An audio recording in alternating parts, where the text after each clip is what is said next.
Bom, boa noite. Estamos mais uma vez, né, reunidos para estudarmos aí sobre a Box, né, a Bíblia Original Codex.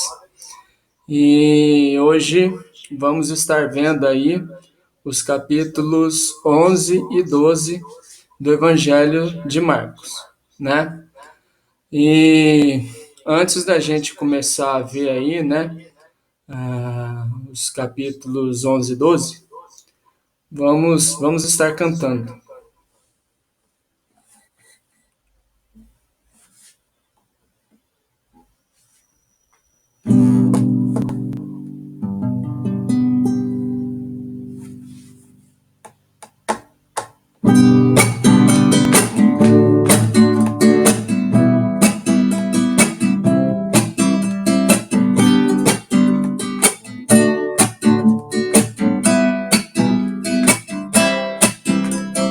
Tudo está ligado, tudo está conectado e tem uma função, usando a evolução.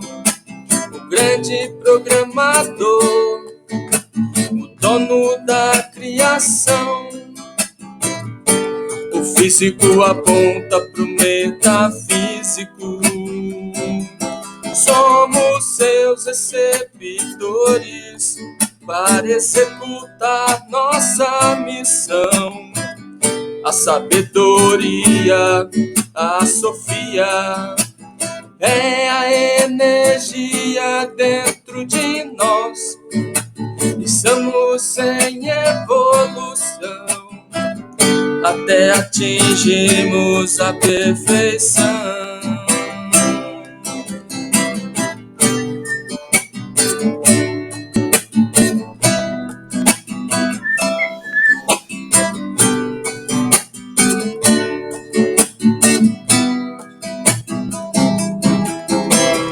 Tudo está ligado, tudo está conectado e tem uma função, visando a evolução.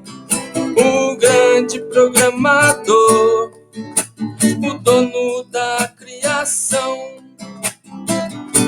O físico aponta pro metafísico. Seremos seus receptores para executar nossa missão. A sabedoria, a Sofia, é a energia dentro de nós. Estamos em evolução, cumprindo a missão e desenvolvendo os dons. Teremos mais evolução até atingirmos a perfeição.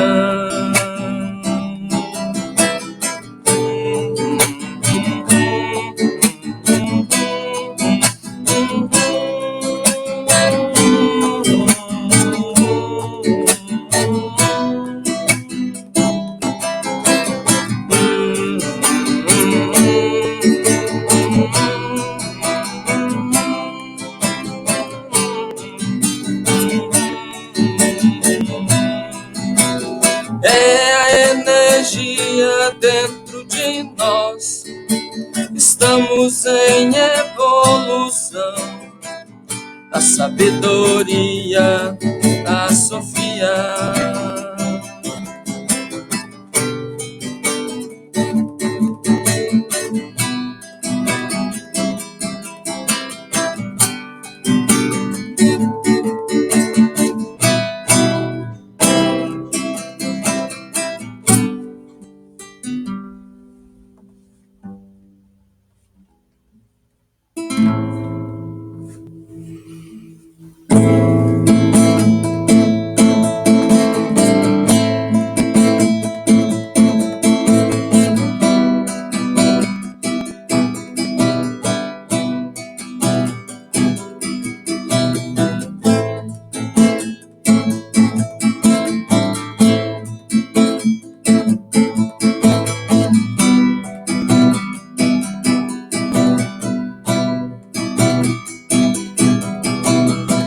Controle sua mente para não ser controlado. Vence o medo, o preconceito, pois somos todos iguais. Somos todos iguais. Buscando a sabedoria, nos conheceremos. E então, teremos equilíbrio. Teremos equilíbrio. Se você não se conhece, não sabe se dominar, equilíbrio vamos ter, só assim não seremos controlados, nem dominados. Filosofia amor pela sabedoria. Filosofia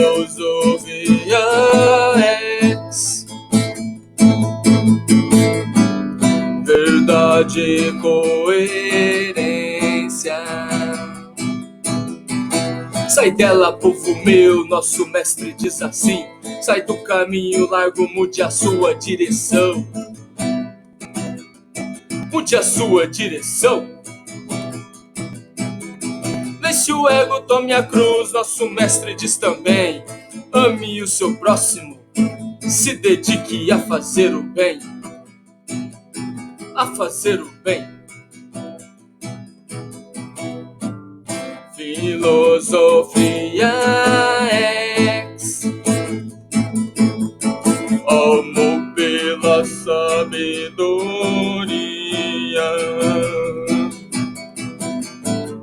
Filosofia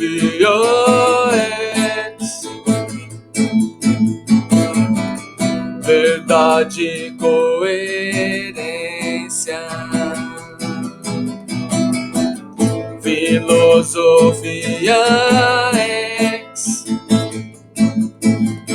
amor pela sabedoria.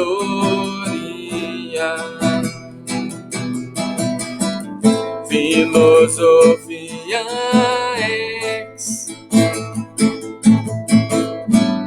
verdade e coerência.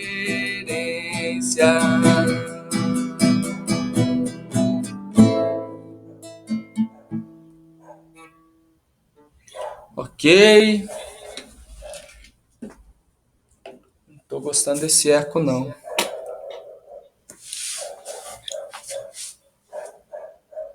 Boa noite.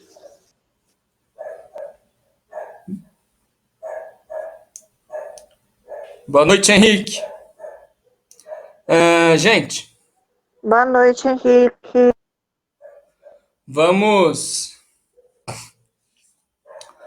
estar, então, iniciando aí, né?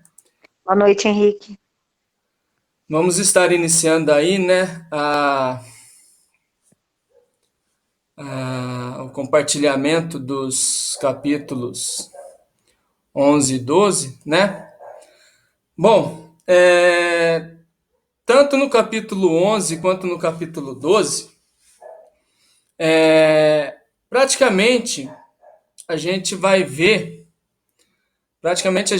uma repetição daquilo que a gente já viu, né, no Evangelho de Mateus, mas haverão aí algumas contribuições, né,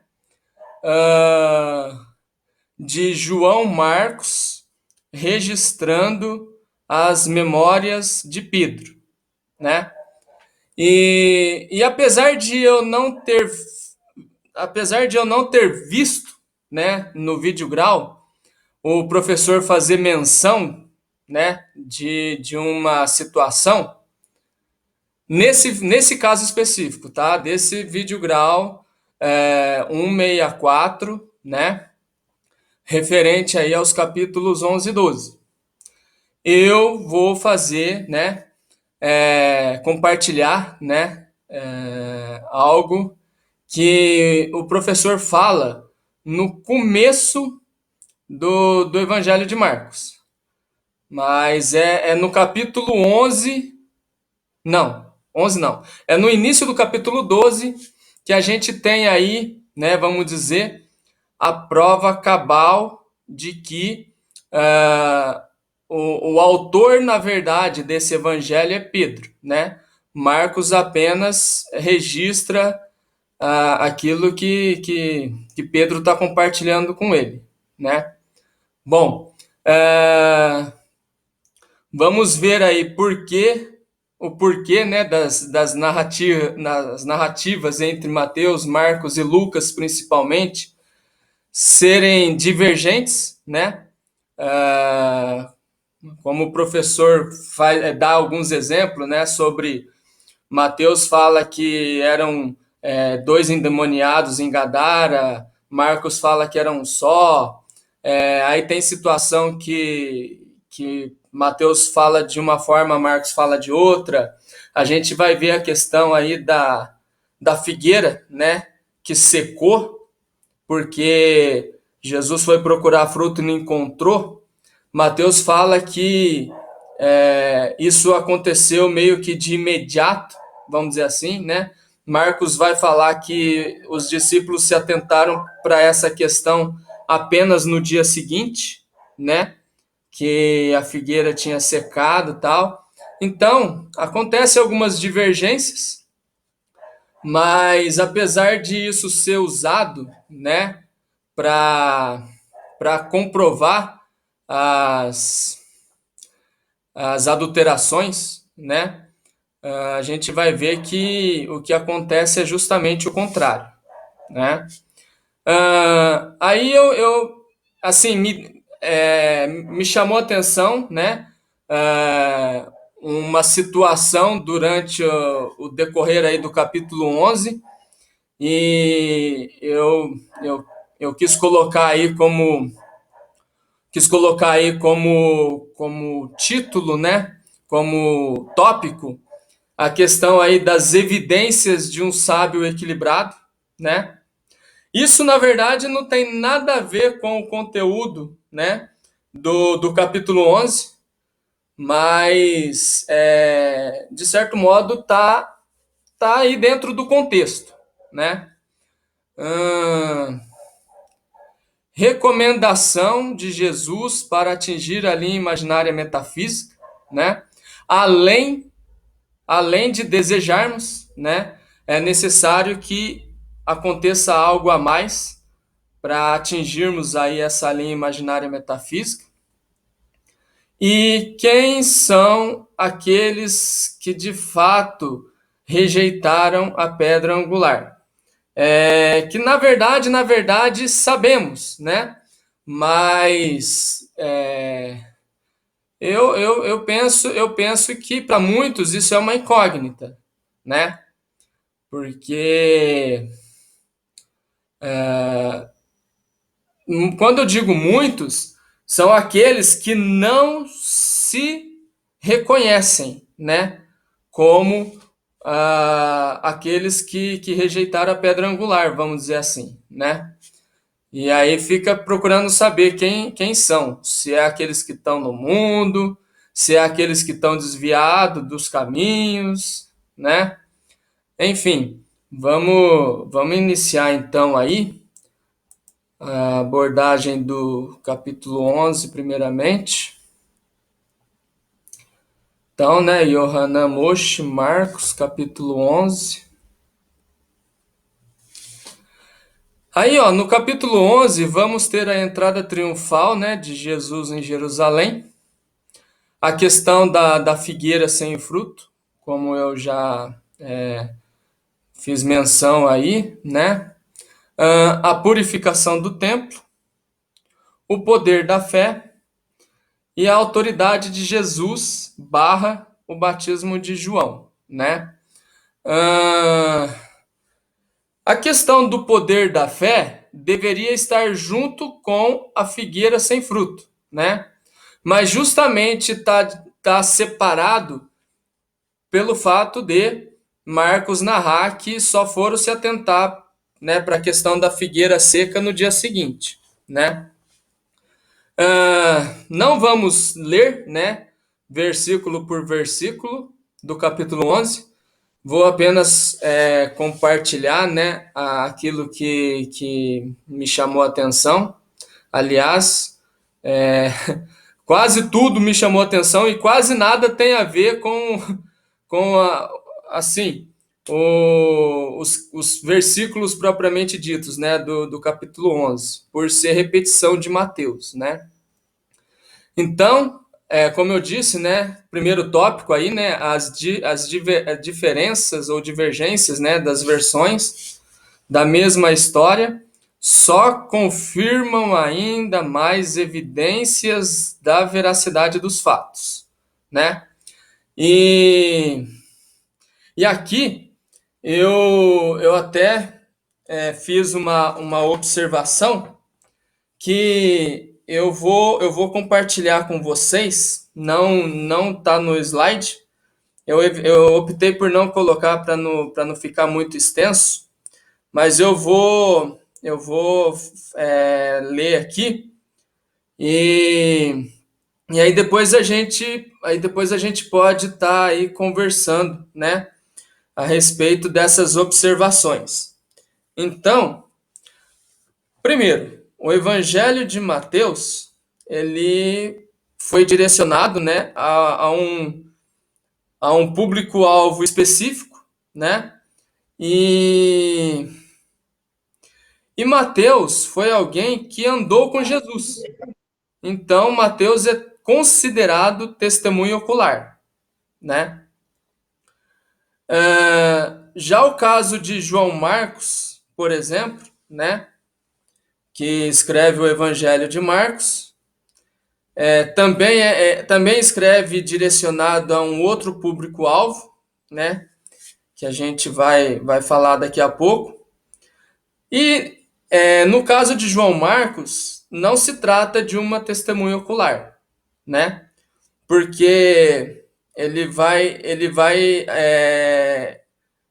chegar depois, né? Como discípulo de Pedro, então ele vai narrar as memórias de Pedro. Então Marcos não é testemunha ocular, então não teria condição de narrar os fatos da forma como Mateus narrou.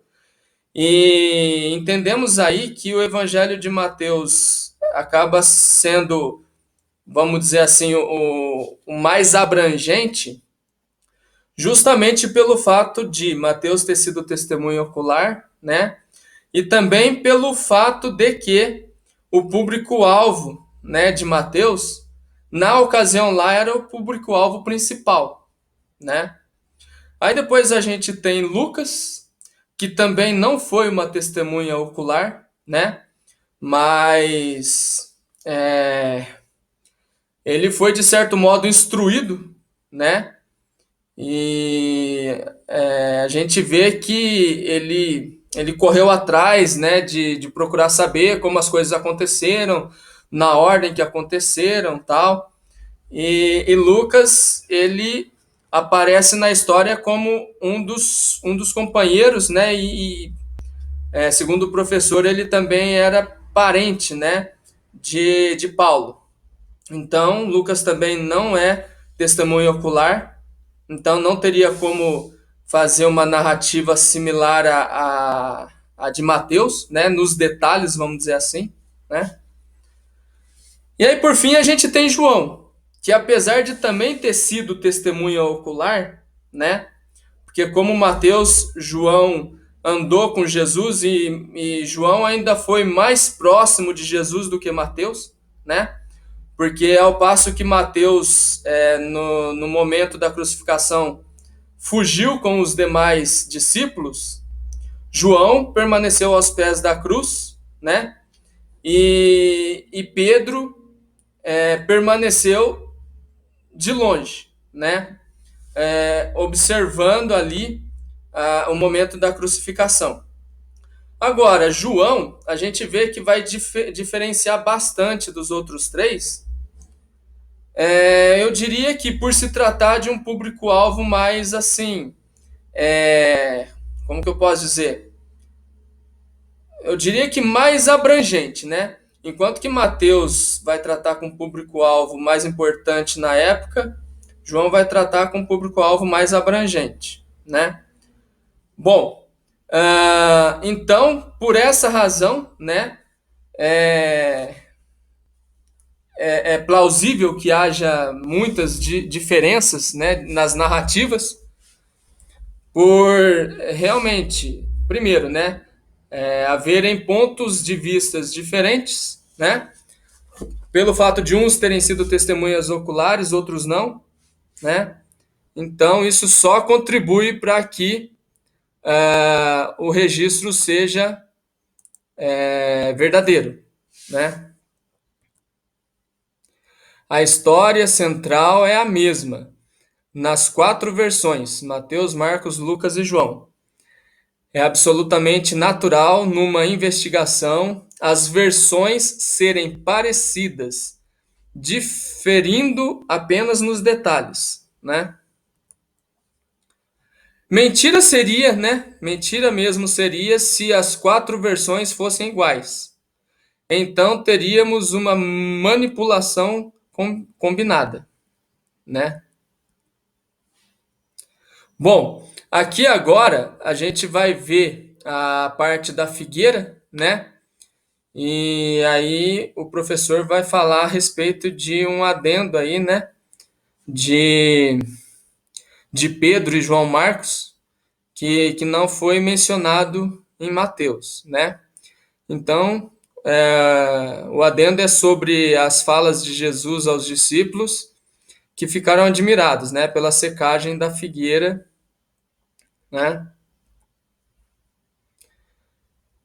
E aí Jesus fala: quando quiserem que um desejo de vocês se materialize, isso não acontecerá se vocês tiverem algo contra alguém. Ou seja, se tiver alguma pendência com alguém, né, diz o próprio Criador em carne, que o seu desejo não pode ser materializado. Então é necessário que você sane essa pendência, né? Resolva essa pendência. Professor, e se eu tiver pendência com alguém, tipo, sei lá, alguém que já morreu, por exemplo? Aí não tem como, né, gente? Aí é necessário que a gente resolva isso com quem a gente está pendente ainda em vida, né? Esperar a pessoa morrer, aí não adianta recuperar o leite derramado, né? É necessário, antes de desejar orar, não ter dívida. Aí ele está falando com outras palavras, né? A mesma coisa, não ter dívidas com ninguém, estar em paz. Lembrando aí que dívidas, né, é realmente erro, pecado, né? Não tem relação com questão financeira, né? Porque às vezes pode haver aí falha de entendimento e interpretação. As dívidas aí realmente têm a ver com erro, pecado, né? V. A interpretação correta aqui, né? Jesus tinha muito contra os bíblias. A mágoa, que no caso é a verdadeira dívida, né? Aqui relatada, se refere aos próximos do bem, por óbvio. Então, aí tem aquela questão, né? No que depender de vós, tende paz com todos. A gente tem que ter um entendimento aí a respeito disso, né? Se nem o próprio Criador em carne estava em paz com todos, né? Por ele estar sendo perseguido pelos bíblias, né? Então é muita hipocrisia a gente pensar que tem que ter paz com todo mundo, inclusive com pessoas que perseguem a gente, né? Então, isso tem relação com aqueles que estão próximos a nós, né? Que fazem parte vamos dizer assim, né? Da família da fé, da família espiritual, né? E é claro que a gente tem que desejar, né, que aqueles que não fazem parte despertem, né, percebam que estão vivendo num mundo, num contexto de engano e se unam, né, e se unam a nós. Mas essa questão de manter a paz, de estar, né, estar bem com com as pessoas para que o desejo, né, se materialize, diz respeito ao contexto, né, é, ao contexto aí espiritual, né, aqueles com quem a gente tem aquele relacionamento espiritual, né, como se fosse família não de sangue, mas família no contexto aí de ter a mesma fé, a mesma visão, né, o mesmo propósito. Quem não perdoa seu irmão, fratere, sor, não será perdoado pelo Pai. Aí aqui buga, né? Deus não perdoa. Quem se perdoa é você mesmo. Ou seja, né? Se você não perdoar, não pode ser perdoado. Então, tudo depende de nós, né? Não depende de Deus. Não depende do Pai Criador. Se nós perdoarmos, automaticamente seremos perdoados. Se não perdoarmos, não podemos ser perdoados. Então, não adianta a gente clamar pelo perdão de Deus ou a gente não perdoa a pessoa com quem a gente está em falta, ou às vezes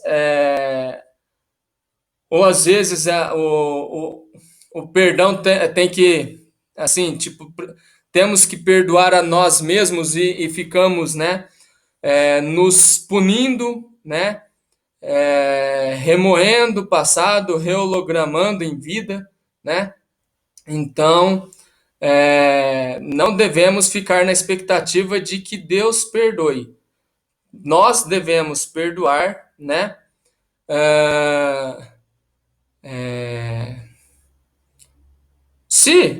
Se a gente tiver que perdoar alguém ou tiver que perdoar a si mesmo, né? Então tem que partir de nós e tem que ser sincero, né? Não adianta a gente ficar dependendo do perdão de Deus.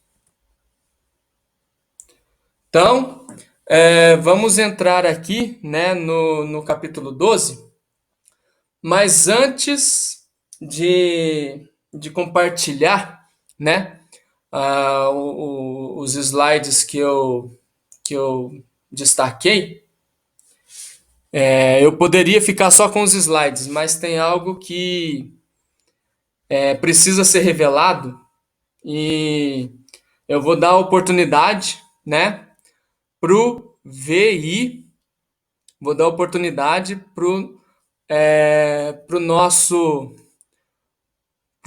outro professor que vai estar contribuindo conosco.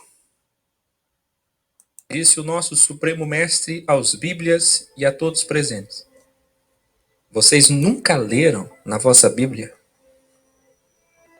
que diz: a pedra que os construtores rejeitaram tornou-se a pirâmide principal, o topo, o cume, o arquétipo, a pedra com ângulo. Quem fez isso foi o próprio Criador. Iluminare. Jesus estava dizendo que a Bíblia que eles usavam para o agredir falava sobre ele como a pedra rejeitada pelos religiosos. Ei, eles liam sempre essa passagem, mas nunca entendiam, e até hoje nunca entenderam, Como se daria essa rejeição? Quem são os rejeitadores? Escreva aí, são os bíblias. Os legalistas, os religiosos, eles são os que o rejeitariam. Mas que, como plano do próprio Criador, esta pedra lapidada pelos bíblias e líderes do templo, preste atenção, eu vou aumentar a música. Eu quero que você escreva aí. Jesus era uma pedra bruta, escreva aí. Jesus era uma pedra bruta.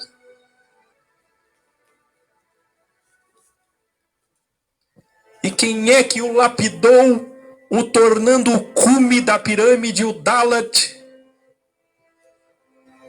Quem é que o tornou este triângulo aqui, ó? Isso aqui é pedra angular. Quem que o lapidou para ser Jesus?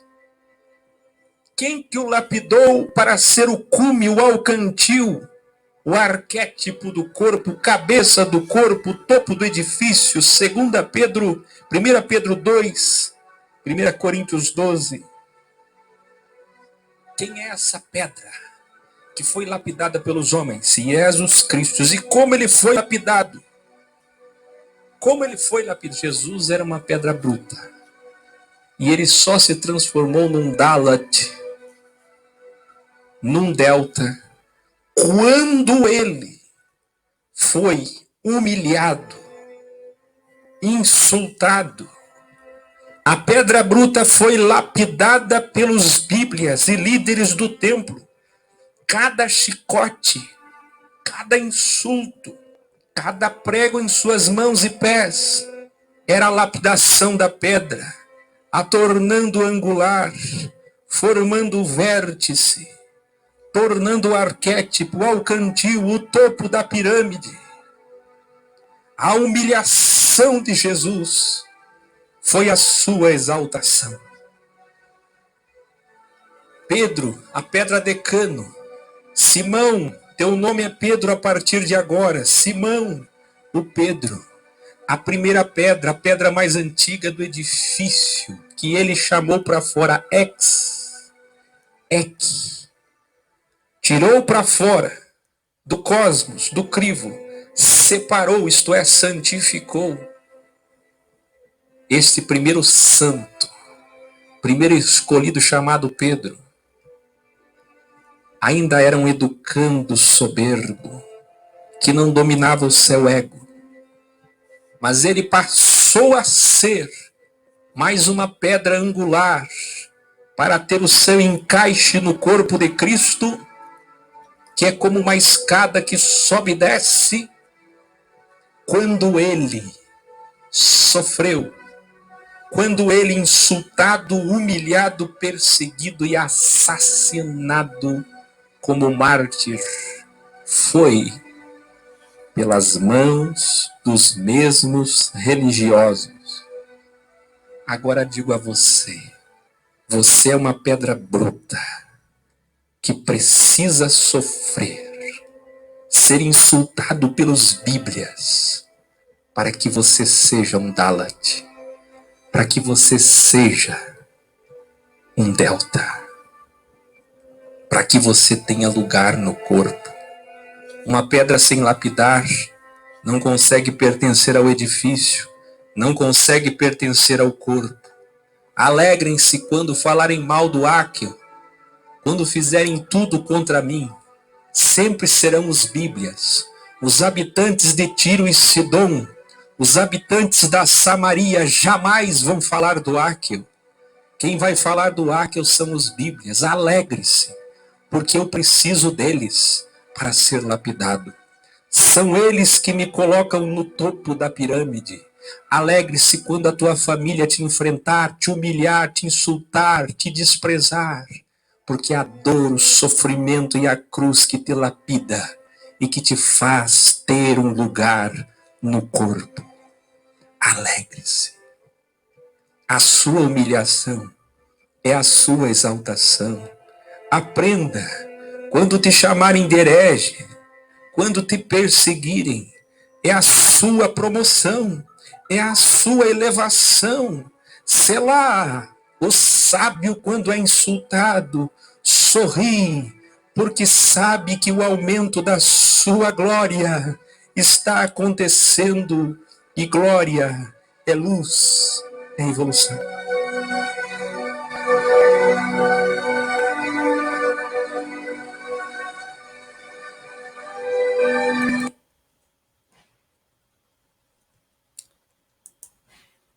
Voltando aí, né, pro capítulo 12, segura a emoção, hein, gente? Eu vou usar, né, alguns slides que foram mencionados e vou tá fazendo uso de outros também, né, que tem a ver com o restante do capítulo 12. Então, no capítulo 12, né, vai estar sendo tratado da parábola dos lavradores maus, né? E isso que foi compartilhado, né, pelo professor Akel aí, né, através de um trecho do vídeo que foi editado, né?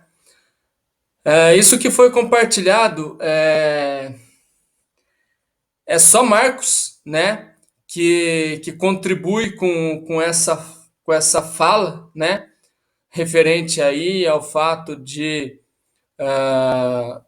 os os construtores rejeitarem, né, a pedra bruta, tornando essa pedra bruta em pedra angular, vamos dizer assim, né? E é nesse sentido que a gente tem a confirmação, né, de que esse evangelho de Marcos, na verdade, é de Pedro mesmo, né? Através dessa contribuição aí no capítulo 12, logo após a parábola dos lavradores maus, né? Enquanto que Mateus apenas faz menção da parábola dos lavradores, Marcos vai fazer menção, né? Logo no final dessa passagem. E Jesus, né? Ele menciona, né, que essa palavra, né, referente aos construtores que rejeitaram a pedra bruta, que veio a ser pedra angular e coisa e tal, Jesus apenas está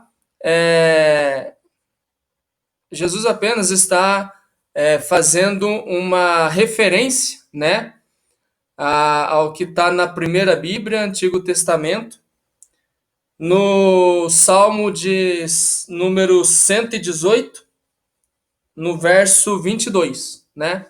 Então, Jesus aí, ele repete, né, ele menciona o que está escrito no Salmo 118, verso 22, né? E Pedro, lá na carta dele depois, como o professor falou, na primeira carta, no capítulo 2, Pedro vai repetir aquilo que Jesus disse, né? Então, Jesus usou o Salmo 118, 22, e Pedro, na sua primeira carta, no capítulo 2, repete as palavras de Jesus, né? Que estão registradas aí apenas no Evangelho de Marcos, né? Então, essa é a confirmação de que é Pedro que está por trás, né, do conteúdo aí desse evangelho, a partir dessa contribuição aí no capítulo 12, né? E aí depois tem aí a questão do tributo, os saduceus e a ressurreição, e o grande mandamento. Esses três tópicos, essas três epígrafes, né, que a gente encontra nas Bíblias Sagradas. Epígrafe é aquele subtítulo, né? Que divide o texto em assuntos, vamos dizer assim, né? Então, esse delta, a questão do tributo, os saduceus e a ressurreição e o grande mandamento, foram delta tentativas, né, dos bíblias de tentarem derrubar Jesus, tentarem fazer, né, com que Jesus se incriminassem. Mas foram assim, duramente, né, derrotados aí, ficaram totalmente sem argumento, né? Após a passagem aí do grande mandamento, tanto Mateus quanto Marcos vai registrar, né? Que depois disso eles nunca mais tentaram fazer alguma coisa no sentido de incriminar Jesus Cristo, né? Ou seja, esgotaram-se as possibilidades deles, né? E aí a gente tem, né, para finalizar o capítulo 12. Na sequência, né, da passagem sobre o grande mandamento, a gente tem o momento onde Jesus questiona, né, um grupinho de Bíblias perguntando quem seria o Messias, né? E eles identificam o Messias como filho de Davi, e Jesus mostra, né, usando o próprio Salmo de Davi, que o Messias não é apenas filho de Davi, mas é também senhor de Davi, né? Porque Davi se refere ao Messias como senhor dele, no Salmo que Jesus usa, né? Falando com esse grupinho de Bíblias aí. E entre essa passagem onde Jesus revela que o Messias, além de filho, é senhor de Davi, entre essa passagem e a oferta da viúva pobre, né, que é o encerramento do capítulo 12, tem uma menção resumida, né, do capítulo 23 de Mateus, né? E aí a gente vai ter um entendimento que é naquele contexto do capítulo 23 de Mateus, né, onde Jesus está criticando duramente, né, tá trazendo uma palavra dura aí para a liderança religiosa e tal. É nesse contexto que depois, né, de Jesus ter falado, inclusive, contra a questão de dízimo e oferta e coisa e tal, no sentido de darem mais valor a isso, né, do que aquilo que realmente importa, vamos dizer assim, aí Jesus vai fazer menção, né, de acordo com a contribuição aí de Marcos, né, da oferta, né, da viúva pobre, que logo após o sermão, como se Jesus, né, como diz o outro, né, como se Jesus tivesse sido apenas o pregador, e aí acabou a pregação, agora é o momento da oferta. Então, nem sei se esperaram Jesus terminar de falar, ou se já começaram a fazer fila para ofertar, né? Mas aparentemente não deram a mínima, né, para aquilo que foi falado, porque se tivesse prestado atenção na mensagem, né, que é o conteúdo do capítulo 23 de Mateus, nem teriam pensado em fazer fila para ofertar, vamos dizer assim, né? Mas enquanto a maioria, né, estava ofertando referente àquilo que não ia fazer falta para eles, né? Jesus vai falar da viúva que vai dar uma oferta mínima, né? Se eu não me engano, 2 moedas de bronze, parece. Ele fala, não, é de um material inferior, que é mencionado lá, e ela tá dando tudo que ela tinha, né? Sim, ela, de fato, ela não tinha quase nada, e tudo que ela tinha, ela ofertou ali, né? Então, é nesse sentido que a oferta dela foi aceita, e não a dos outros, né? Então, temos aí, né, os slides. Aqui eu vou passar rápido porque é referente ao que o professor falou, né?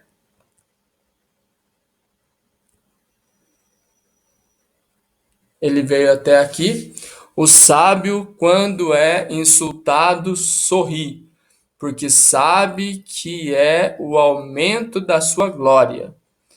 É a sua oportunidade, né, de crescimento, de evolução, né? Aí o texto continua, né? Quer subir, desça. Quer crescer, diminua. Quer evoluir, sofra, né? Então, mostrando contrapontos aí, né? Então, à esquerda, a gente tem a atitude daqueles que são desse mundo, daqueles que estão presos à matéria, ao terceiro poder, né? Enquanto eles estão subindo, temos que descer. Enquanto eles estão crescendo, temos que diminuir. Enquanto eles estão evoluindo, né? Na dependência deles mesmos, né? Na dependência do próprio ego, temos que valorizar o sofrimento, né? Então, voltamos aí ao princípio, né? E vocês podem estar participando aí, né?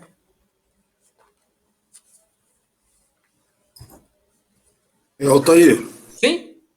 Professor, tá aí. Oxi, tira para aí. Altair, pode falar, Ju. Fala, Ju. Altair, tem como você tirar o slide da tela? Porque eu tô passando aqui no Instagram. Ok, Aí seria bom o pessoal ver vocês. perfeito, só um momento.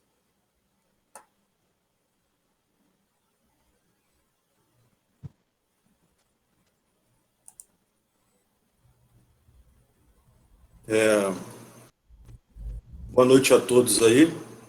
Quem está assistindo no Instagram e quem está.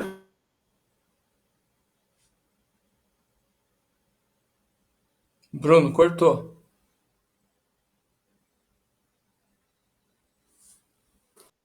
Em relação a. Bruno, cortou aí. Você falou aos que estão assistindo no Instagram e aí depois disso ficou mudo. Então, estão me ouvindo agora? Sim, ok. Tá melhor? Então, eu queria apenas complementar o que você falou no final, em relação à questão do sofrimento, né? Sim. Como que Jesus ensinava e se colocava diante dos seus discípulos de uma maneira em que era completamente oposta àquilo que o mundo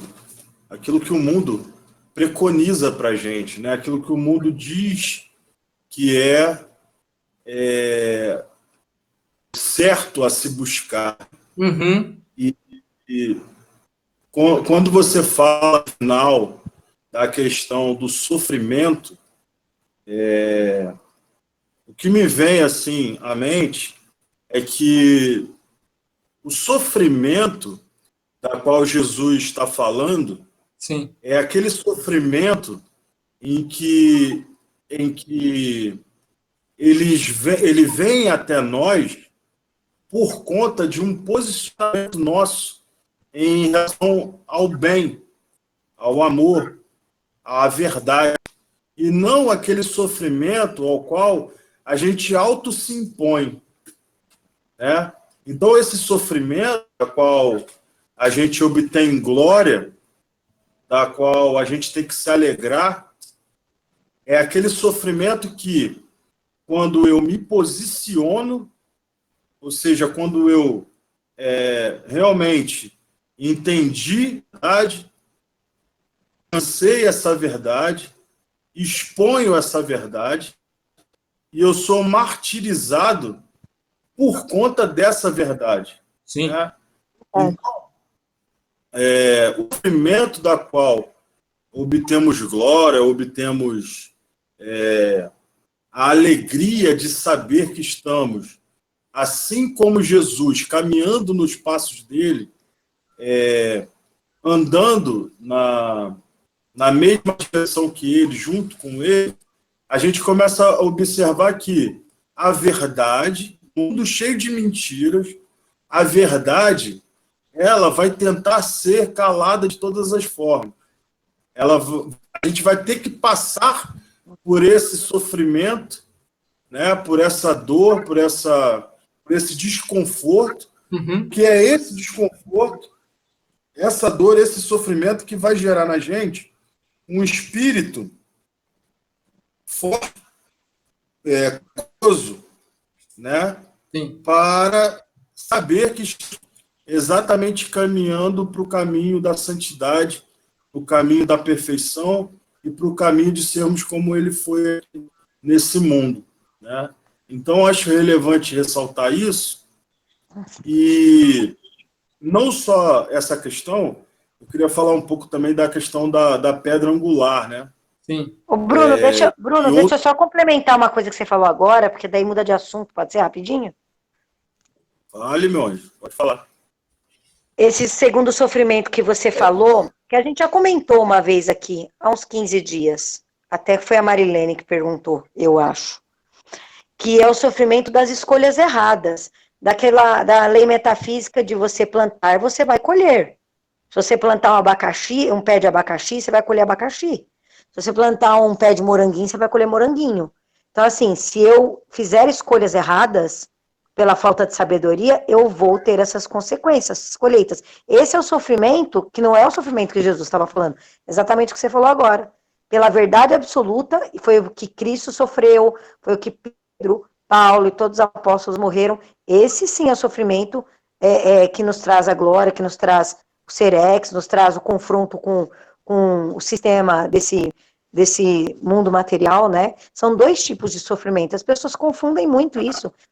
No sistema religioso, muita gente fala, estou passando provas, estou sofrendo. Não, não são provas, são consequências dos seus atos errados. E as pessoas confundem muito isso.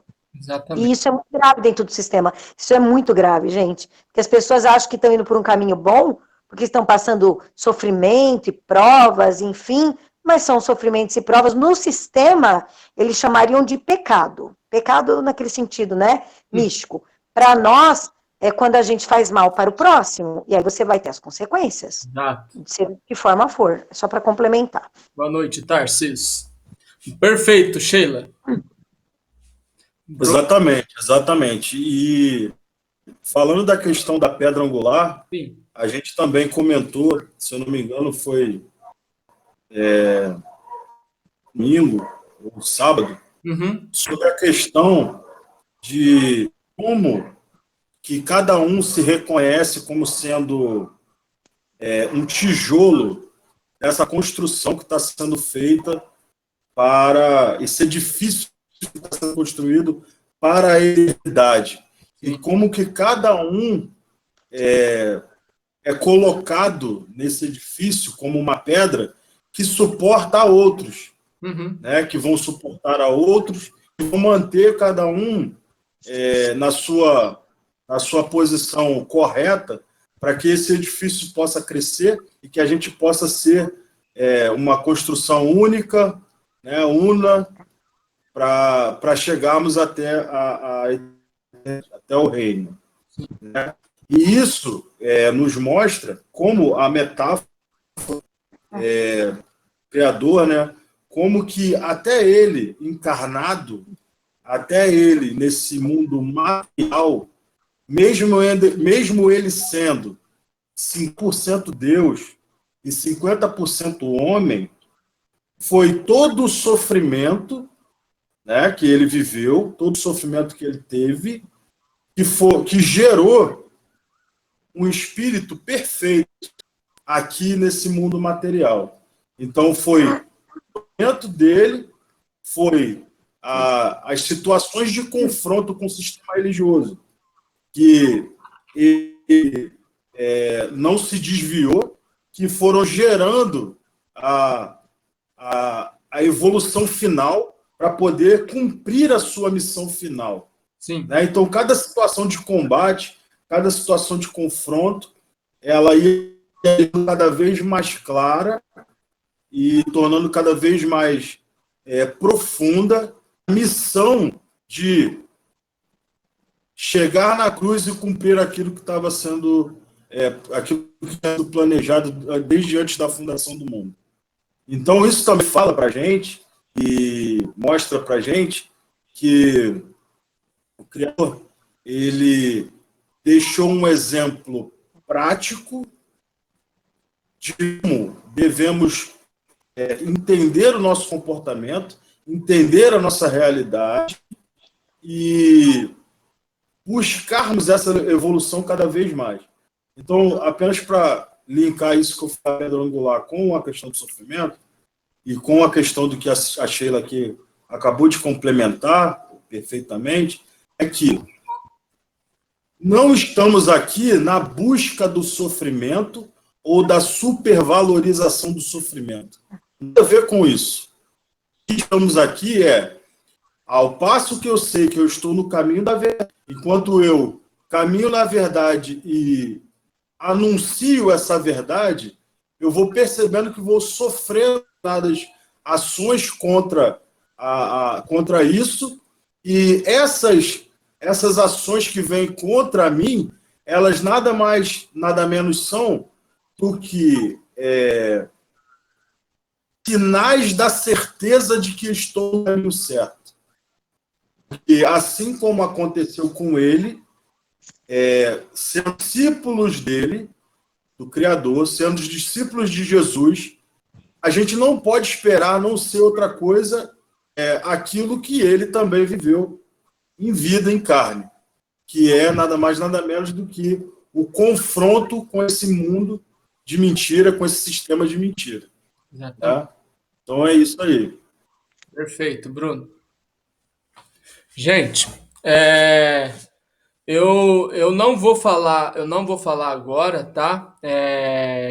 Quero ver mais participações aí. Só quero fazer um destaque aqui dos tópicos, né, que eu ressaltei. Um não foi mencionado e eu quero guardar para o final, tá? Vimos aí a questão do porquê, né, das divergências entre as narrativas de Mateus, Marcos, Lucas, né? Mais em relação aos três, né, que são sinóticos, mas tem coisas que João também relata, né, daquilo que os três relataram, tal. Vimos aí a questão de quem são de fato, né, aqueles que rejeitaram, né, a pedra bruta e tornaram essa pedra bruta em pedra angular, né? Transformaram essa pedra bruta em pedra angular. E vimos também a recomendação, né, para poder ter o desejo materializado, né, para conseguir atingir a linha imaginária metafísica e ter o desejo realizado, né? Que é a questão de não estar em dívida com ninguém dos fraternos, daqueles que fazem parte do mesmo contexto, da mesma visão, né? Da mesma fé. Isso não diz respeito àqueles que estão caminhando na contramão da verdade, da coerência. Ok? Em Altair, eu queria fazer um compartilhamento aqui em relação ao fato, né, dos 4 evangelhos terem, de certa forma, algumas divergências, Sim. e exatamente essas divergências que dão veracidade à história que está sendo tratada. Sim. E há pouco tempo atrás eu cheguei a comentar com vocês, aqui em outras reuniões, que eu respondi uma pessoa no YouTube, na qual ela se dizia teóloga, e que ela não concordava com o fato de que Jesus fosse o Cristo, o unigênito, o primeiro, né, o primogênito de Deus. Sim. Porque, segundo ela, não apenas a Bíblia tinha adulterações, mas como toda a história tinha adulterações. Então, não era possível acreditar em nada daquilo que está escrito, seja na BS, seja na Codex, né? Então ela se posicionou no sentido de que ela não acreditaria que o Criador colocaria um filho dele na Terra para que ele sofresse e morresse. Sim. E aí eu me questionei da seguinte maneira: mesmo que se não houvesse uma Bíblia escrita, mesmo que não houvesse um livro escrito no qual ali a gente conhecesse a história de Jesus, ainda assim a essência da história de Jesus ela ia permanecer de maneira oral. Sim. Porque ao longo do processo dos discípulos, né, ao longo dos 70 ali de Cristo, não se tinha uma Bíblia que contasse exatamente a história de Jesus. Todos os ensinos eram passados de forma oral, né? E sobretudo daqueles que andaram com Jesus e daqueles que eram discípulos daqueles que andaram com Jesus. Então, de certa forma, a essência da verdade, independente se a Bíblia foi adulterada ou não, ou se ela não tiver, ou se a gente não tivéssemos conhecimento de que houvesse a Bíblia, a essência da verdade de Cristo, ela é eterna e chegaria a nós de uma maneira ou de outra. Sim. Né? Então, o fato de que termos textos, às vezes, com divergências, a essência da verdade do Criador, ela está ali estampada, e que, a partir dos dons que o Criador dá a cada um, a gente consegue trazer uma verdade coerente daquilo da história do Criador, Jesus, do Criador encarnado. Então, optar por banalizar, tudo aí está adulterado, então eu não acredito em nada do que está aí, é um posicionamento, no mínimo, infantil. Né? E a gente tem que tomar cuidado também para que a gente não caia na falácia, no sofisma, né? Na mentira de que não há essência, não há uma essência a ser buscada.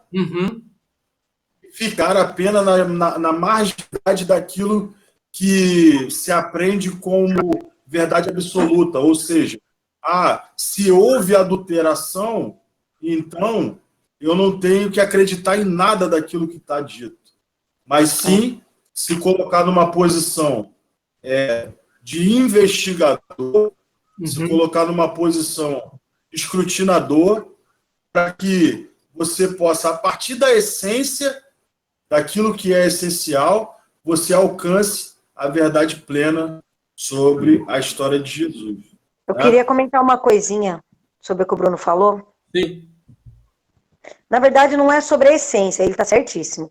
É sobre o ser diferente, algumas coisas da mesma história dos 4 evangelhos. Pode parecer ambíguo, pode parecer que não tem, que é uma coisa esquisita para muitos. Falaram, mas as histórias são a mesma, só que existem alguns pormenores que são diferentes. Isso é muito normal quando a gente fala de um monte de gente vivendo a mesma coisa. Então, quando as pessoas vão contar aquela história depois de muito tempo, porque não foi em seguida, foram anos depois, muitos anos depois. Exatamente. Cada um vai lembrar de um jeito os detalhes. Às vezes até fantasiar um detalhinho ou outro, ou pensar que uma coisa era assim, não era, enfim. Essas diferenças de detalhes é que fazem ser verdadeiro. Porque se tudo fosse igual, aí seria falso. Sim. Então, dados ainda que foi escrito muito, às vezes, mais de uma década, 2 décadas depois. Então, é muito plausível que seja assim mesmo, e as pessoas não entendem. Mas só pensar na história, quando você conta uma história, o outro que assistiu a mesma história, o outro vai ter diferenças. Na mesma hora já tem, alguns minutos, 1 hora, 2, já tem, imagina anos depois. Sem fio, né? Exatamente. Exatamente. Gente, mais alguém quer compartilhar algo? Melhoras, Henrique? Eu queria falar aqui, o pessoal do chat, né? Por favor, eu ia falar isso. Compartilha aí o que tá sendo escrito lá, porque eu não consigo ter acesso ao que está acontecendo, só a hora que a pessoa escreve aparece rapidinho para mim e já desaparece já. A Lília está falando aqui, né? Isso mesmo, estamos no caminho certo. A Jaqueline Fábregas, falar a verdade também já é pronto. Por isso evoluímos. Exatamente, Jaqueline. É esse confronto aí que estamos discutindo. Sim. A Lília fala, estar com a verdade por si só gera confronto contra aqueles que não querem, não aceitam a verdade. E aí a Jaqueline novamente, as pessoas, infelizmente, preferem uma doce mentira do que uma dura verdade. E é isso. Henrique está pedindo um abraço, Henrique. E é isso. Esses comentários do chat até o momento. Perfeito. Temos alguma coisa no Instagram, Ju? Aqui tem uma participação, né? Deixa eu voltar. Vocês estão me ouvindo bem? Sim. Sim. Olha, Passos 55. Passos. Cadê? Só um momento, gente, que eu tô indo. É porque eu tenho que voltar aqui, aí. Fica tranquilo. Enquanto a Ju procura, deixa eu fazer só uma ressalva. Sim. Eu não quis dizer ambíguo, quis dizer contraditório. Sim, ok. A palavra não me veio. Contraditório. Perfeito. Tem a participação da professora Ilaí, que está aqui, né? Sim. Brendo. Aí ele fala assim, Brendo, por isso dói tanto evoluir. É mesmo, né? Perfeito. Legal. Aqui fala Regina Lu Passos. Entrou também, está participando com a gente. O que mais que está aqui? Cândido. Passos, boa noite para todos, ex da Escola de Jesus. Mistério revelado. Mistério revelado. Hilton Carlos Unix, boa noite a todos. E se vocês quiserem aqui do chat, no Instagram, fazer pergunta, a hora é essa, hein? Exatamente. Maravilha. Enquanto... Eu queria falar um pouquinho, professor. Rapidinho, Viana está falando, o próprio Jesus foi morto por causa da verdade. É verdade, Viana. Isso aí. Sim. Fala, Lília. Então, queria assim falar a respeito do que Jesus, né, passou por ele ter sido uma pedra bruta, Uhum. E por conta de tudo que ele passou, ele foi sendo lapidado. Eu queria dizer assim que a gente não poderia esperar diferente conosco, né? Uhum. Porque se nós estamos com a verdade e no mesmo caminho que Jesus Cristo trilhou, Sim. vai acontecer isso da mesma forma com a gente. Então, assim, em vez de ficarmos tristes, realmente a gente tem que se alegrar, porque isso é comprovação de que estamos no caminho certo. Sim. E ter em mente que, no final de tudo, né, a gente vai ter, sim, a nossa, vamos dizer assim, a nossa glória, né? É doído, mas isso aí vai nos lapidando mesmo, vai nos moldando como pessoas, como temos que ser, né, em Cristo. Por mais difícil que seja, né, esse caminho, nós temos que dar um tapa nas costas um do outro e continuar. Sim. É verdade. É isso, Eu Henrique, isso queria mesmo. também falar outra coisa que eu acho que faz muito sentido. A aula do Arque ontem, uma coisa que eu prestei bastante atenção, e hoje com essa aula a gente também pode ser não, é interligado, sobre o que ele falou de hoje estarmos sendo como linhas paralelas, né? Sim. E o Cristo, ele é o tripé. Eu entendi dessa forma, ele é o tripé, ele realmente é o triângulo, né, para cima, ele é a pedra angular. Sim. Então, mesmo que a gente sofra, a gente tem que ter o entendimento de que o Cristo, ele é o nosso tripé. Se a gente andar com ele, andar como ele, a gente vai ter essa força até o fim. Sim. Ótimo. Muito bem. É interessante, ele falou, e ele deu até o exemplo, né? Que se nós tivéssemos três pernas, nós aguentaríamos muito mais tempo em pé. Não é, Lilian? Você lembra? A gente até dormiria em pé, ele falou, Ju. A gente até dormiria de pé. Verdade. Tem muito Mas eu bicho que posso- dorme de pé, viu? Tem muito bicho, girafa dorme, tem uns bichos que tem Ai, quatro, meu então dá pra Deus. dormir pegado. A gente pode dizer também, gente, que esse terceiro pé, vamos dizer assim, na nossa vida, é nós, a irmandade. Um Sim. sustenta o outro. Sim, um sustento. É verdade. Exatamente. Ai, É verdade. Muito sentido. E só faz sentido a gente viver, né, vamos dizer assim, aí a experiência, né, de Cristo encarnado em nós, quando realmente existe essa união, essa unidade, existe, né, esse suporte mútuo, vamos dizer assim, né? Porque do contrário, a gente tá sendo assim, alguém sem utilidade, vamos dizer, né? É, porque o suporte mútuo é tudo. É. O Criador não nos chamou para estarmos sós, né? Sim. Exatamente. Ele nos colocou em uma coletividade. Então, não tem como. É melhor serem dois do que um, né? É. Porque se um cai, verdade. aí levanta. E aí é melhor É. três do que dois, é melhor quatro do que três. É algo que a gente precisa prestar muita atenção e bater nessa tecla, né? Até que nós venhamos ser uma errade, como Sim. o professor tem falado tanto, né? Verdade.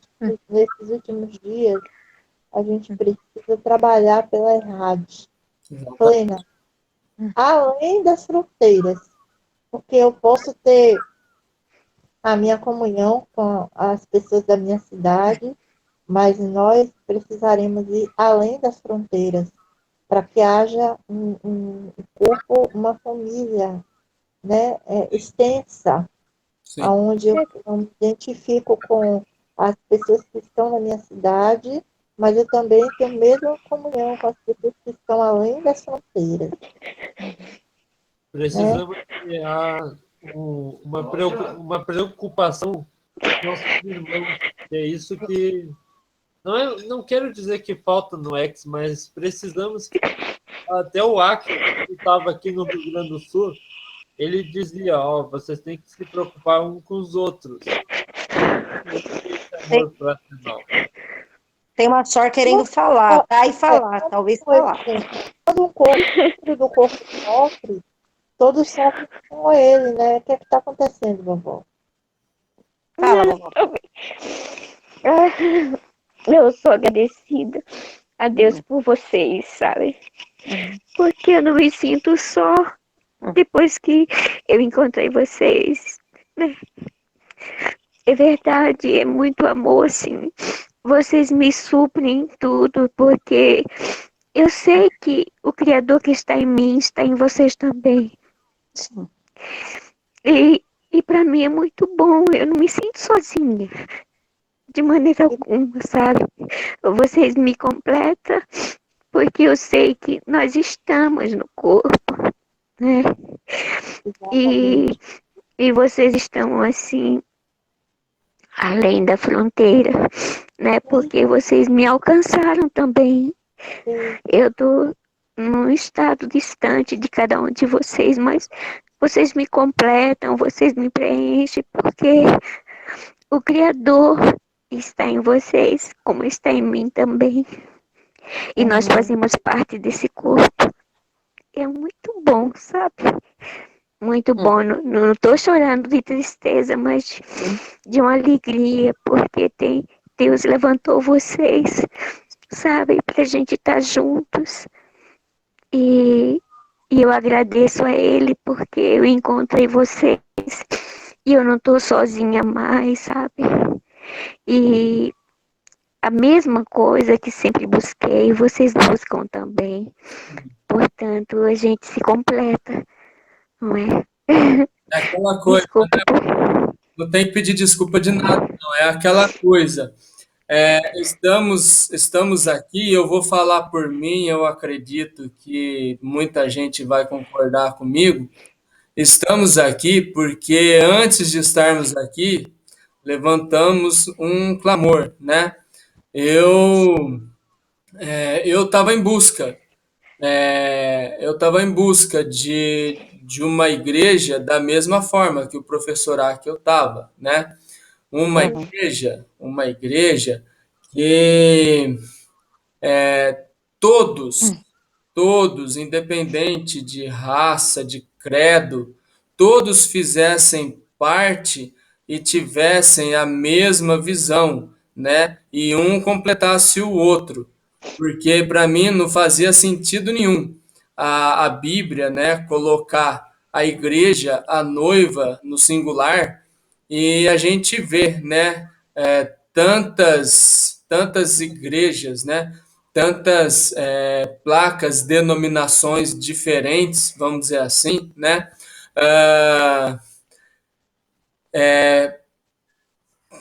prédios, né, vamos dizer assim, mais de um prédio no mesmo contexto e não tendo aquela unidade, né, entre um grupo e outro grupo, às vezes do mesmo contexto, né, da mesma denominação, às vezes, né, que nem, por exemplo, durante muito tempo, eu vivi a seguinte dualidade no sistema, antes de ter o entendimento de dualidade, né? Eu estava no sistema e eu comecei a caminhada, né? Acompanhando a família, né? Num contexto de igreja central, igreja top, vamos dizer assim, né? E eu não me sentia parte daquele contexto, né? Eu não me sentia top, vamos dizer assim, né? E quando eu completei a idade de 20 anos, né? E assim, só para mostrar aí que teve um esquema, teve até um lance de 50-50 aí, né? Por assim dizer, eu mudei de contexto sem mudar de denominação, né? eu fui chamado para trabalhar numa igreja de bairro, né? Que era tratada como congregação por depender da igreja central, sede, vamos dizer assim, né? E apesar de eu ter me encontrado nesse contexto, por se tratar de um pessoal mais simples, humilde, realmente pessoal aí de bairro mesmo, às vezes até de periferia, vamos dizer assim, né? Por um tempo eu me senti parte do contexto, né? Mas o grande problema é que, independente, né, se estava num contexto de burguesia ou se estava num contexto aí de periferia, vamos dizer assim, né, ambos eram conduzidos, né, pelo sistema, né, que fazia imposições, que promovia, né, um contexto aí, vamos dizer, de cegueira espiritual, né? Então, eu vivi esse contexto dentro de uma mesma denominação, né? E isso me incomodava muito, né? Porque eu pensava, gente, não faz sentido tantas denominações e divergências entre igrejas da mesma denominação e coisa e tal. E eu clamava, né? Não, eu estou procurando a igreja da Bíblia, né? A noiva, assim que tá no singular, né? Que não faz acepção, vamos dizer assim, né? E e eu creio, né? Eu creio que o fato de ter tido contato com a filosofia X e posteriormente, né? Ter tido contato com cada um de vocês e tal, foi resposta, né? Foi resposta desse clamor, dessa busca. Com certeza, com certeza. Eu lembrei de uma coisa agora. Eu lembrei de uma coisa. No passado, né, eu aprendi assim, que a igreja era como a lua. Era o quê? A igreja era como a lua. Hum, Ou seja, ela é uma só, mas ela se expressa de diferentes formas em cada cidade. é. Mas ela é uma só, gente. Né? Na nossa cidade, ela precisa funcionar exatamente como ela é universalmente, Sim. entendeu? Eu tenho que ter a mesma comunhão. Eu preciso conhecer todos os ecos, todos os verdadeiros. E eu preciso criar um vínculo com cada eco, sabe? Com Uhum. cada eco. Porque eu não vou ficar, na grande tribulação, eu não vou ficar parado em um ponto específico. Vai chegar um momento em que nós vamos ter que sair fora. E aí?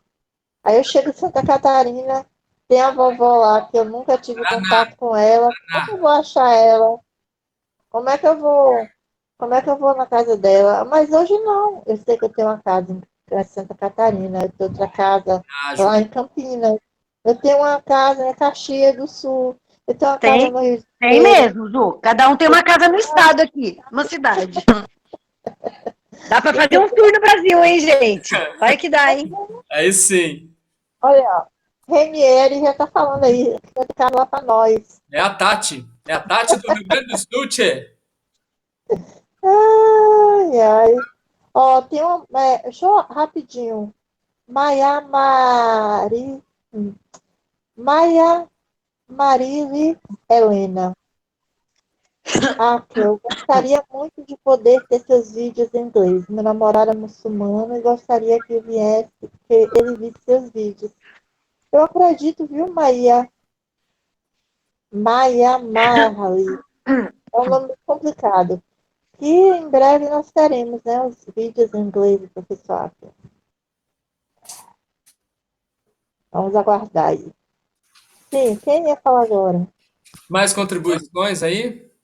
Eu só ia comentar que vovó docinha emocionada é só mais doce, né? É interessante. É Então, menino, açúcar aí. o quê? Olha lá, viu? Eu já tô com a glicose nas alturas. Um beijo, vovozinha Maria Helena, um beijo. E, gente, é um vínculo maravilhoso de família, gente. Isso não tem preço. Não tem preço. Então, é isso que... Cada um de nós aqui temos reuniões em nossa cidade, alguns, né? Uhum. Mas precisamos atravessar fronteiras. A mesma busca de pessoas na nossa cidade precisa ser a mesma busca das pessoas que não moram na nossa cidade, mas que têm a mesma fé, que receberam a mesma visão, entendeu? Sim. Mais ou menos isso, né, Sheila? Com certeza, Ju, com certeza. Tô até emocionada aqui vendo todo mundo falar. Ô, gente, eu já quero fazer um compartilhar sobre o tópico que eu tinha deixado mais para o final, mas ainda não é o final, hein, gente? Eu vou compartilhar o tópico aqui, mas continuaria as participações, tá? Então, só recapitulando, né? A gente viu aí a questão das narrativas diferentes, divergentes, né? Divergentes nos detalhes, né? Teve até uma participação rica nesse sentido aí e tal. Aí, o que eu guardei mais para o final, que tá logo na sequência, né, desse assunto aí das narrativas divergentes, vamos dizer assim, eu coloquei, eu pontuei como evidências de um sábio equilibrado, né?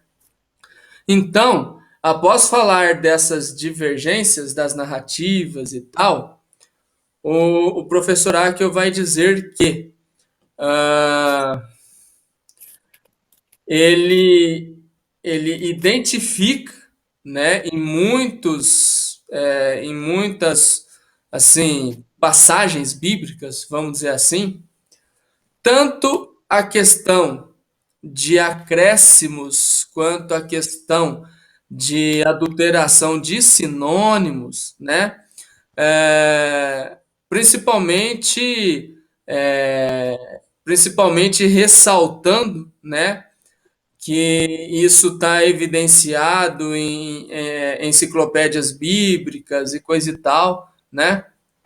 Mas que isso nada tem a ver, né, com essa questão de narrativas divergentes, vamos dizer assim. E aí ele fala, né? Ele fala, e eu achei muito interessante isso, né? Tem que ter muito entendimento mesmo para ouvir e fazer filtro, né? Daquilo que o professor está falando e ensinando. Porque da mesma forma que ele lá atrás, né, no Desmistificando, ele tratou sobre o vídeo A Bíblia Não É Sagrada, também tratou sobre o vídeo Era Uma Vez na Bíblia, né? Que não podemos usar assim, a experiência dos outros, né? Não podemos nos basear na experiência dos outros personagens, cada um tem que ter a sua própria experiência com o Criador e tal, né? Ah, e também quando ele coloca a Bíblia como sendo livro de referência, né? E não se tratando de algo, né, algo sagrado, vamos dizer assim, mas ao mesmo tempo ele valoriza cada iode, né, daquilo que está escrito. Então a gente vê aí uma dualidade também, né, no sentido de colocar a Bíblia como mais um livro, no sentido de não ficar divinizando, vamos dizer assim, né? Porém, a questão, né, de você realmente amar cada palavra do Criador e saber diferenciar, né? Quando é o Criador que está falando, quando é assim a narrativa de algum personagem, né? A gente identifica muita coisa na Bíblia que foi falado por Davi, foi falado por Salomão. O próprio Paulo tem situações onde ele coloca que é ele que está aconselhando, né? Algumas coisas ele faz questão de enfatizar: isso eu recebi do Senhor e estou compartilhando. Outras coisas, isso é a minha opinião, né? É o que eu penso a respeito desse assunto. Então é interessante, né, a gente se atentar para esses detalhes, né? E, e assim, eu particularmente, né, quando assisti, né, no caso aí o vídeo A Bíblia Não É Sagrada, estava ainda em transição, né, não tinha ainda saído totalmente do sistema, coisa e tal, mas é interessante, né, que no vídeo ele faz o contraponto, né, sobre ficar enfatizando muito, né, que a Bíblia é um livro santo, mas na prática não trata ele como se fosse santo, né? Não valoriza de fato. Muitas das vezes conhece, né, aquilo que está escrito, mas se não coloca em prática, o conhecimento não serve para nada, né? Então, assim, coloca, vamos dizer assim, né, o livro num contexto de destaque, mas não, na maioria das vezes não pratica aquilo que está escrito, né? Aí não adianta nada. Não adianta nada tratar como sendo sagrado, vamos dizer assim, né? Então eu achei interessantíssimo, né? A forma como ele faz essa contraposição, né? Ao mesmo tempo que ele traz um título polêmico, né, para provocar mesmo aí a desmistificação, né? Ele também demonstra, né, o quanto ele ama, né, cada palavra e se dedica em compartilhar, né? Eu posso ler alguns comentários aqui do chat? Por favor. Salomão Correia, chegando agora.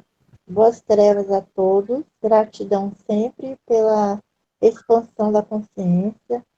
Aqui é Salomão de Teresópolis, Rio de Janeiro. Rio de Janeiro. Olha aí, Bruno, ó, Rio de Janeiro. Flaviano, a melhor aquisição que eu fiz em 2020 foi a Bíblia original Codex. Parabéns. Temos a Kézia também aqui. Boa noite, meu querido amigo. Não sei se está falando com o professor Altair ou se está falando com o professor Aca. Mas está dando boa noite, Kézia aqui. Preciso fazer a compra da minha Codex, Salomão. Breve, viu, Salomão? Fica ligado no programa que o professor vai dizer quando estará disponível. E o Flaviano também está falando aqui. Espero, ao longo do ano, colar os graus e também ter uma expansão da consciência. E o Salomão está falando que vai começar pelo grau 146. Edmilson está dando boas trevas. E é isso aí, pessoal. O negócio tá bom aqui no Altair, Instagram. Queria dar uma contribuição, porque você falou agora, na verdade, comentários mesmo. Sim. Há um tempo atrás, não faz muito tempo, não, numa das aulas. O professor Akel falou, não era para ter sido escrito o Novo Testamento. Não era para ter sido. Aí, complementando o que o Bruno falou, já pensou se não tivesse sido escrito a essência do Criador? Isso é um exercício para nós fazermos. Como a gente estaria hoje? Não teria esse, talvez, né? Sim, talvez não, a gente não sabe. Mas provavelmente não teria esses sistemas judaicos cristãos como são hoje. Porque não teria nada escrito para se adulterar ou para se interpretar errado, não ver contextos. E o professor lá que eu comentei, ele falou não deveria ter sido. Sim. Mas é lógico que foi, não tem como mudar. Claro. Mas até comentando uma coisa aqui que o professor falou no vídeo ontem, sim, sobre a resposta para o Adler, né, o menininho, que ele falou que provavelmente, eu viajei agora um pouco, mas é bom, isso que é filosofia, né, gente? A gente sempre faz isso. Claro. Provavelmente, ele perguntou se teria mundos paralelos. Sim. Eu fiquei pensando, já pensou se tivesse um mundo paralelo? É que o professor Ack falou pela coerência, não tem. Se tivesse um mundo paralelo que não tivesse sido escrito no Novo Testamento? Ou mundos paralelos parecidos ou iguais, eu não sei. É como se fosse Dark mesmo, né? Sim. A gente começa a viajar nisso. Eu acho que também pela coerência, como disse o Ack, eu não tenho. Eu acho que é veio o antes e veio o depois. Sim. Mas é bom a gente pensar nessas coisas, né? É bom a gente ter é um exercício mental, né? Claro. Sheila, a gente tem que entender esse mundo paralelo como essa interligação, esse entrelaçamento, né? Essa triqueta que é o passado, o presente e o futuro. Como que eles interligam, né? A interligação do passado, do presente e do futuro seria, para nós, esse universo paralelo, que, de certa forma, está conectado e que vai ser dissociado, né? Vai ser desfeito quando a gente passar para a imatéria. Aí lá a gente vai ter consciência de tudo, né? Não só do presente, mas do passado e do futuro. Isso. Sim. Ó, tem mais comentário aqui, ó, no Instagram. Ui. O Gessi está falando, eu também estou muito feliz com minha coda. Também estou muito... Maria Gessi, eu também estou muito feliz com a minha, viu? Anne Barbosa. Minha mãe grudada com a códex dela. Eita! Késia. Boa noite, querido Altair e todos. E Passos está colando já o grau 237. Parabéns, viu, Passos? Continue seguindo esses passos. Até o fim. Até a formatura. E falou ainda que ele já está equilibrando o ego dele. Aí sim, hein? Maravilha. Parabéns.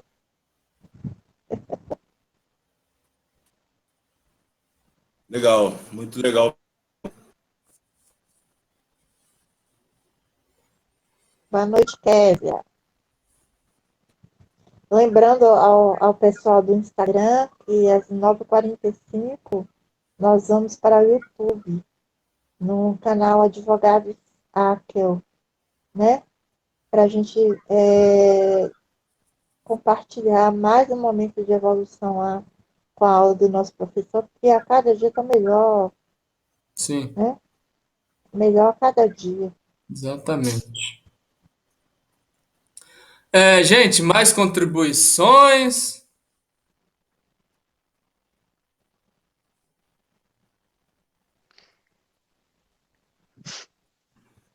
Olha só, eu vou falar então.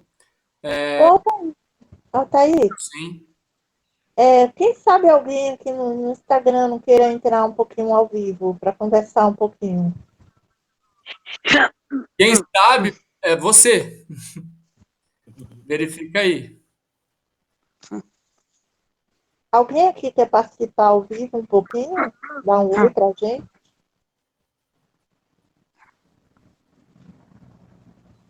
É só a gente sair e entrar de novo.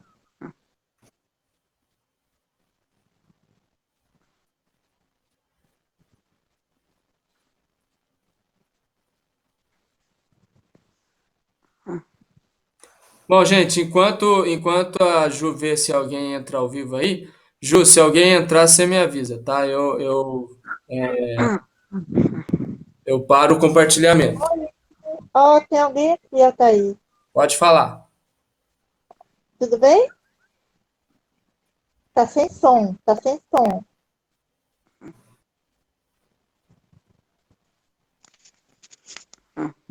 Tem que abrir o som agora.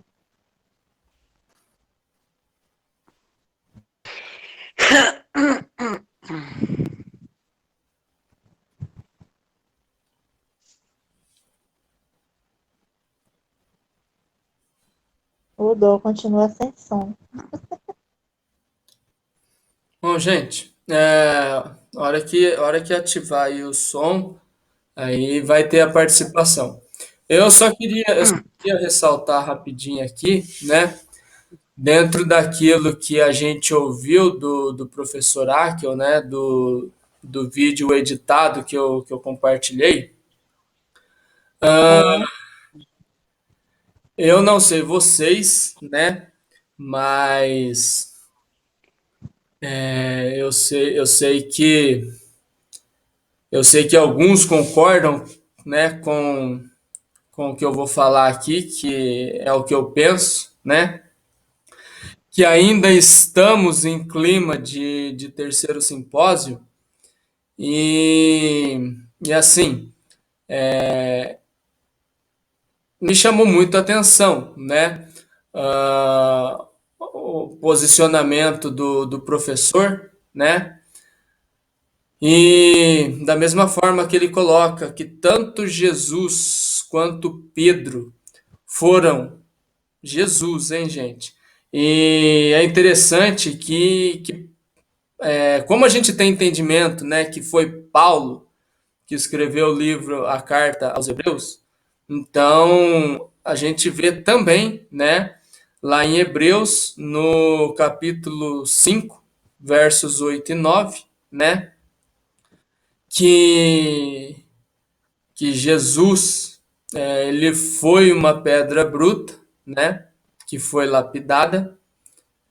E lá em Hebreus 5, 8 e 9, a gente vê a fala, né, de que foi através, né, do sofrimento que Jesus aprendeu a obediência. Olha que louco, gente. O próprio Criador encarnado precisava aprender alguma coisa, sendo o Criador, sendo o absoluto, né? Então, são provas e mais provas de que, né, durante o período que o Criador estava encarnado, ele estava apenas como criatura, experimentando tudo aquilo que uma criatura experimenta, sem poder desfrutar daquele privilégio, né, de ser o Criador, de ser, né, o Todo-Poderoso e tal. Então, aquele esvaziamento de Filipenses capítulo 2, né, dos versos 5 a 8, é esvaziamento da divindade, né? Em momento algum ele deixou de ser o Criador, mas enquanto ele esteve aqui, ele agiu como sendo 100% criatura, né? E teve que passar por processo de aprendizado. Como a gente vê lá em Hebreus capítulo 5, versos 8 e 9, e a gente vê, né, através da fala do professor, através do compartilhamento aí do capítulo 12, né, de Marcos,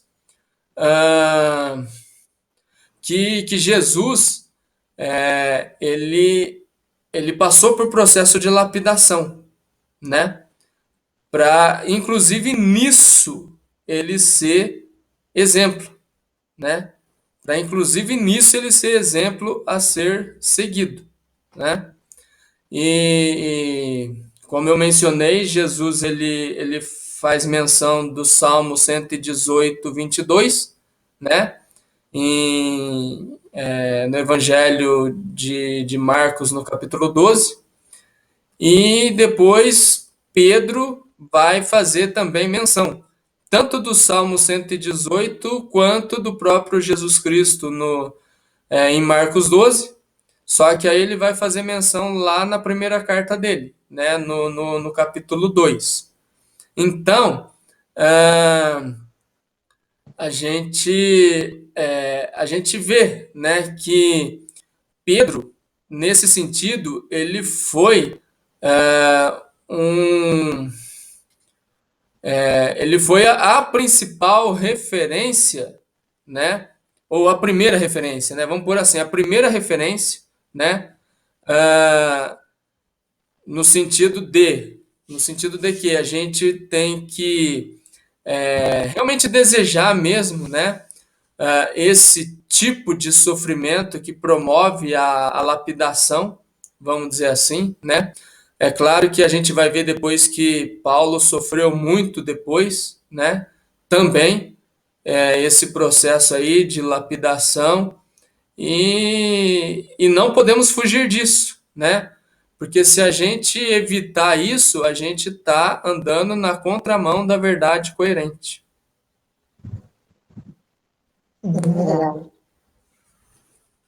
Exatamente.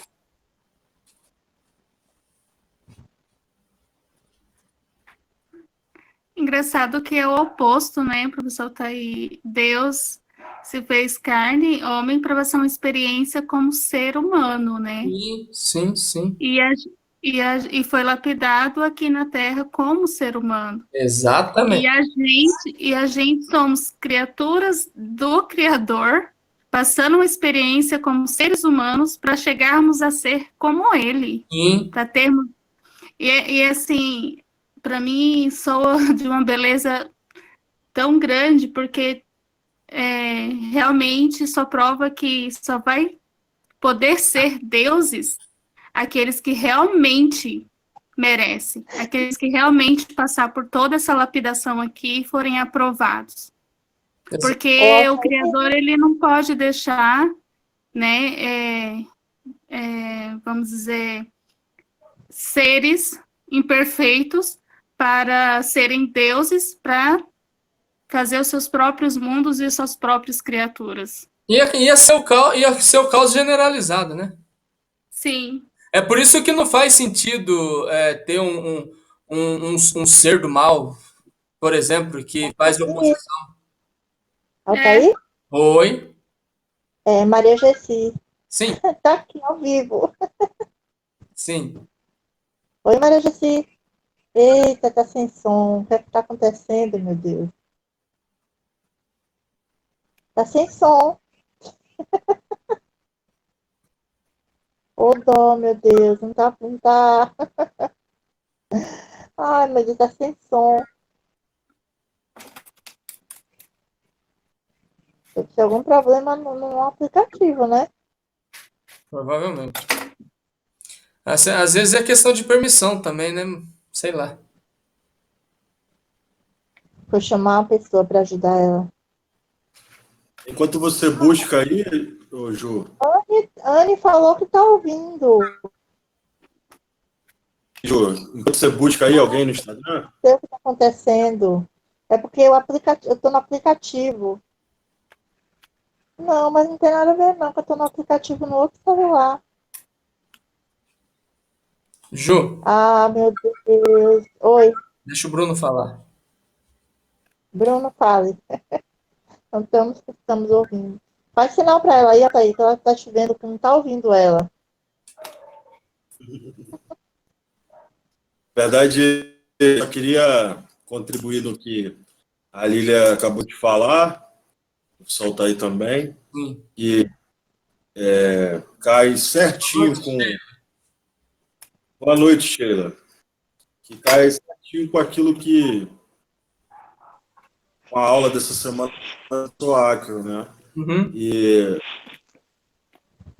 a justiça do Criador está acima até da sua própria interferência. Sim. Então nós estamos no caminho da evolução, da santidade, da perfeição, de nos tornarmos como Deus é, nós não podemos achar que, por algum motivo, o Criador vai interferir a favor e vai se dar um jeitinho brasileiro, como a gente está acostumado.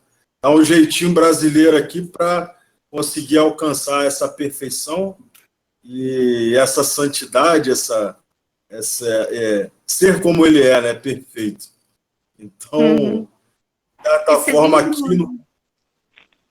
Pode concluir, desculpa. Não, de certa forma, o mundo material, ele é um mundo que as regras já estão postas, estabelecidas. Cabe a todos nós evoluir através dessas regras, Sim. dessa justiça, e para que a gente também alcance o patamar daquele que criou todas as coisas. Sim. Criou todas as coisas, veio aqui, criou todas as coisas. Não podia interferir diretamente. O que ele fez? Eu vou lá, vou deixar um exemplo e vou partir, porque eles vão entender o que é para fazer. Sim. Aí eles vão entender o que é a verdade. Né? Então, a interferência dele veio exatamente a partir da própria encarnação, para que, através da sua própria justiça, das leis estabelecidas lá na fundação do mundo, não fossem burladas, mas que, dentro dessas regras, ele pudesse apresentar para todos o que é ser aprovado nessa universidade, nessa faculdade aí. Sim. Da vida. E como o amor dele é para sempre, a sua justiça também será para sempre. Você viu que lindo e interessante o que o Arco falou a respeito de quando formos deuses, a única coisa que nos impedirá é a justiça, né? Nos impedirá de questão de sermos além, é a justiça. É a única limitação que a gente vai ter. Isso, é a justiça. Então, nossa, tudo faz sentido. Boa noite. Boa noite. Boa noite.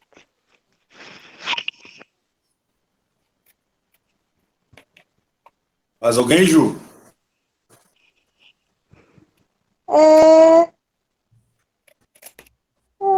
As pessoas estão participando aqui, mas ainda assim, Salomão Correia está falando, nosso mestre Jesus Cristo disse, para segui-lo teríamos que pegar o nosso madeiro.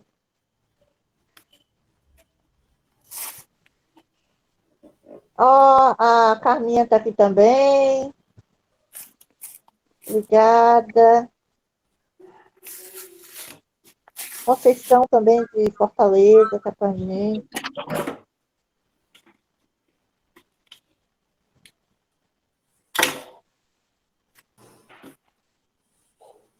E a Anne está se despedindo. Boa noite, Anne. E daqui a pouco a gente vai se despedir aqui do Instagram. Perfeito. Bom, eu encerro a minha participação por hoje. Mas e uma musiquinha aí para nós, Altair? Uma musiquinha aí para nós? Peraí, eu não entendi. Música. Músicas, ok.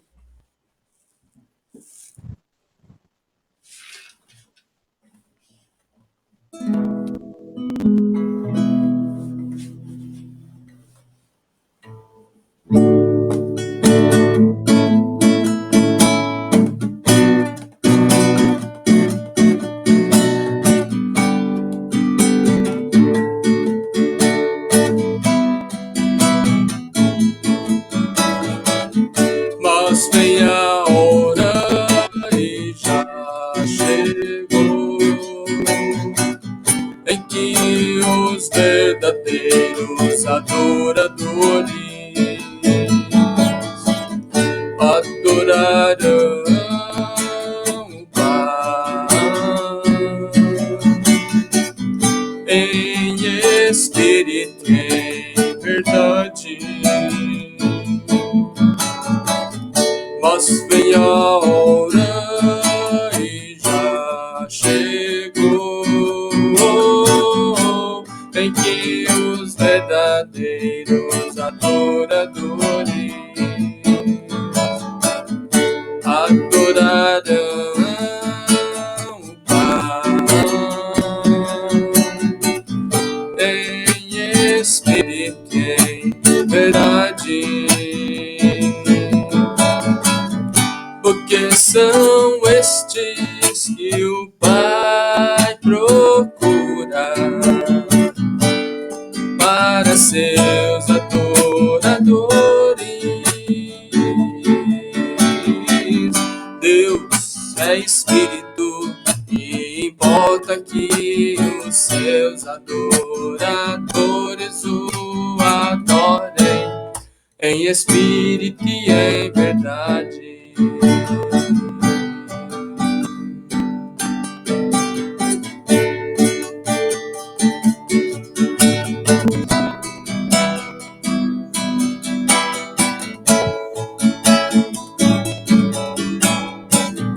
Porque são estes que o Pai procura para seus adoradores. Deus é espírito e importa que os seus adoradores o adorem em espírito e em verdade.